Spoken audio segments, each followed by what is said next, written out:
मुझे ये ओहदा मिलना चाहिए, आदम को नहीं। ये बंदा मिट्टी से पैदा हुआ है। तो अल्लाह ने आदम को पैदा किया और आदम में रूह फूंकने लगता है। इब्लीस आदम के जिस्म के पास आता है और उसे मालूम होता है कि यह जिस्म सियाह है और मिट्टी से बना है, और जब वो आदम के अर्द गिर्द घूमता है, इसे देखकर उसके दिल में हसद पैदा होने लगता है। फिर अल्लाह ताला ने फरिश्तों से फरमाया, जब मैं इसमें रूह पेविन को तो सब सजदे में गिर पड़ना।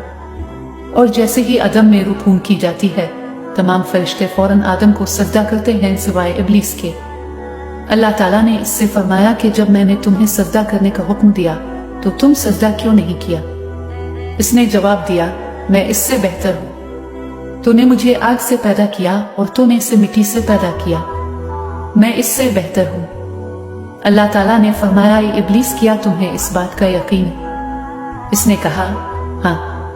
तो अल्लाह फरमाता है, यहाँ से उतर जा, बेशक तो मलऊन है और तुम पर मेरी लानत आखिरी वक्त तक रहेगी। इसने कहा, ए अल्लाह, मुझे मोहलत दे, सिर्फ एक। अल्लाह ने फरमाया कि बोल। तो इसने कहा, मैं चाहता हूं कि तुम मुझे आखिरी वक्त तक जिंदा रहने दो, और मैं चाहता हूं कि आप मुझे आदम पर इख्तियार दे, और मैं चाहता हूं कि आप मुझे बनी नौ इंसान के दिलों में वसवसा डालने की सलाहियत दे। मुझे आखिरी वक्त तक बादशाही अता फरमा। मुझे तेरी इज्जत की किस्म, क्योंकि तूने मुझे गुमराह किया। मैं इन सबको आपके दीन से हटाने जा रहा हूँ, सिवाय आपके मुखलिस बंदों के। मैं हर जगह से आने वाला हूँ।